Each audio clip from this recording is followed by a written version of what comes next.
All right, we have joining us right now public affairs analyst Shijibumi Adebi Bennett here in the studio to shed more light on this. Shijibumi, good morning. Good morning. It's nice to have you join us right now. It's a pleasure. I wonder what you make of this. Certainly, a lot of commendations came in from different parts of Africa for the president on that policy statement he made in Egypt.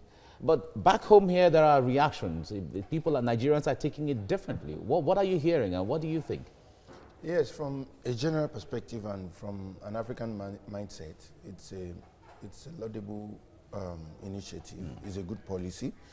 But the fact is, when you look really inwards and try to dissect the situation in our country and try to look at the fact that are the necessary factors, are the necessary environment being created so that we don't have more of insecurity, then you can be a bit scared. But on a general... so you feel the timing is an issue here?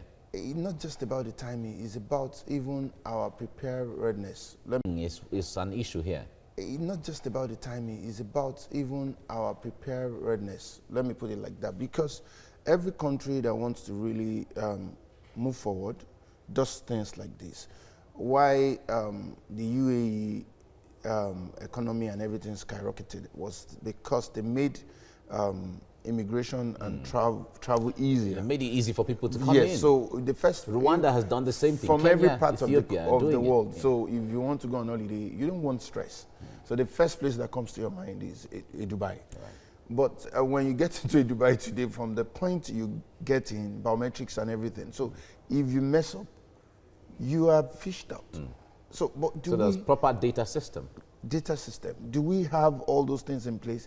Nigeria is a place whereby when you get into it, you can claim to be a Nigerian. Yeah. So you fly bike every day and you ask those guys, where are you from? And they say they're from Sokoto. He's the governor of the state.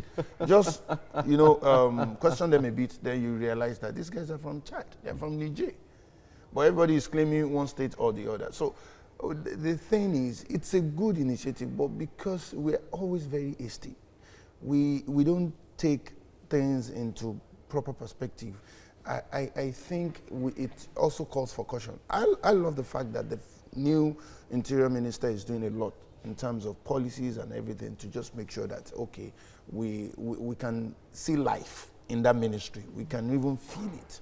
Not the former minister, the only thing we knew about was just public holiday. But this wasn't his call anyway.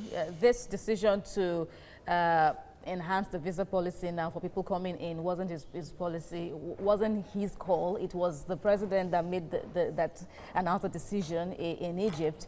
So at least from what we know now, Mr. Aregbesola will now be called upon to defend the policy. But the question I want to ask is, so there is a border closure policy also. Yeah. The land borders are also closed until January, going by what we know. So how will this work? What's Nigeria's aim? Nigeria so far has already given this picture of a domestic, like what Trump is selling, a nationalist agenda. So what are you clear on what the nation's policy is about? You're forced to close the border and now you want to give visas to everyone?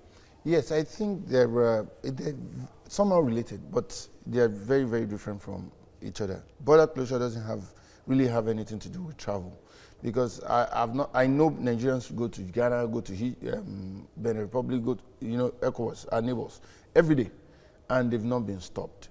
It can be more, the scrutiny can be more, but you are not stopped. Then border closure is just about land borders. So it's not, when you fly into the country... And it's more of an economic issue. Yes, when you fly into the country, nobody stops you at those points. So the thing about it is, border closure is more about smuggling, not what I like to call pedestrian travel, when it's about not for visitations. Yes. So this is about business. This is about tourism, not importing, not exporting. So border closure has to do more with the economic aspect of it, importation and exportation. So I think, but your question is still very, very germane, because the government has to, shine more light and expand this argument so that people understand. Because this question you asked has also been on Twitter. That, okay, if there is border closure, if there is a visa on arrival, how do we just oppose all those things? So, but these are the things the government needs to churn out. The Minister of Interior has to be able to explain to Nigerians, has to be able to explain to Africans what each connotes and what each will bring about. All right. Adibi Bernard Shijibumi, thank you so much for coming on the program. Thank you for having me. Thank you very much. Let's talk about this now. Head on Public Affairs analyst Shijibumi Adibi Bennett is here with us in the studio. Good morning. Good morning. And Nice welcome. And well, it appears that the lawmakers have now and legitimately taken it upon themselves to say this policy needs legislative backing. You can't put something on nothing. You can't. There is nothing to give this policy a constitutional approval, so to speak. But do you see this bill, this policy now making headway in Parliament? Yes, I see it making headway, and I think it's a good one that they've summoned the minister so that they can add flesh to the skeleton, because that was just a statement in Egypt, and the statement could mean anything. So we have to know the modus operandi that will come with the policy. So if we're expecting people, if people are going to get visa on arrival, then what do they need to do? We have something similar that is ongoing, especially for businessmen, which is not for Africans, but for just anybody from all over the world who wants to do business 48 hours and will come into Nigeria. So, but this is strictly for Africans, right, and it's just for African integration. So if we're going to have African integration, how do we go about it? So the legislative backing is okay. It's very, very, very important, because the legislative backing makes it a law and gives it flesh. Everybody understands and knows what they need to do. So it is not going to be what we normally call discretionary.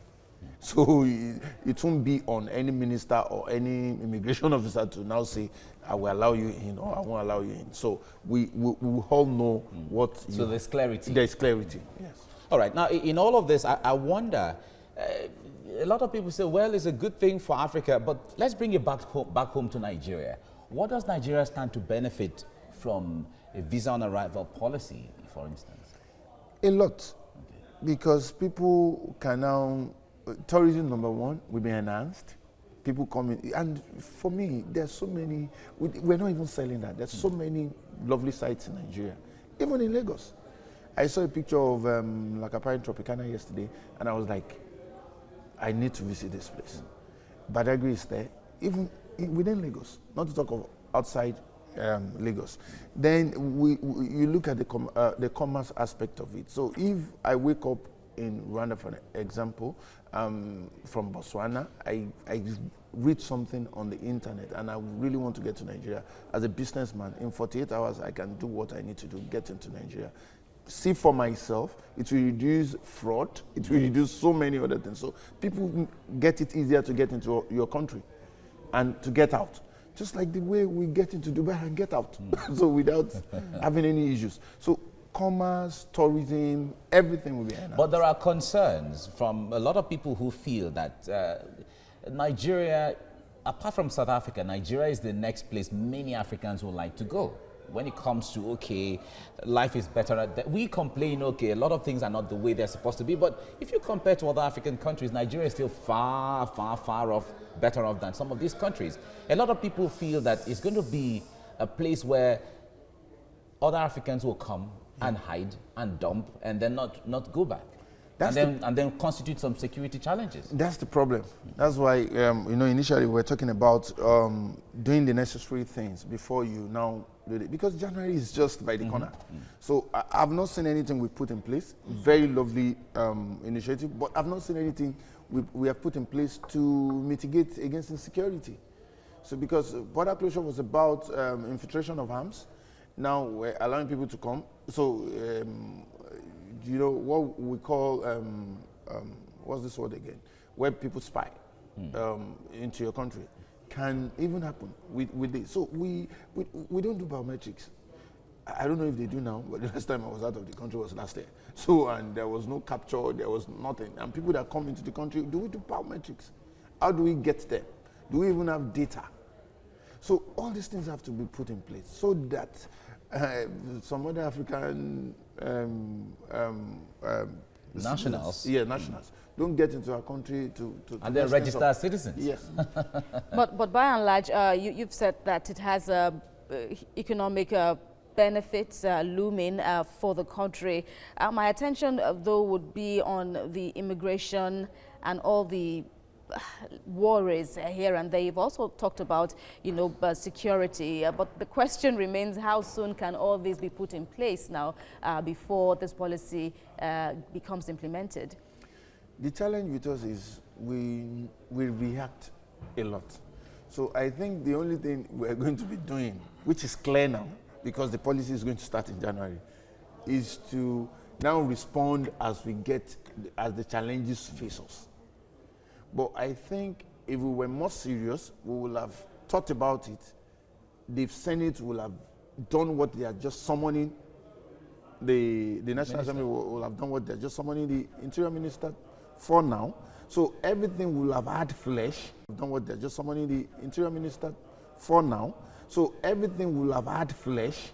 Then before the President makes any proclamation or utterance. So, but as it is, it's a policy that will start in January. So we live with the benefits and we still live with it. All right. Senators are even saying that there's no way that is going to start now until the necessary legal and parliamentary framework is arranged before that can take off. But let's wait to see how these things play out. Shiji Bumi, thank you so much. David Bennett, thank you very much for coming on the program. Thank you for having me. Thank you.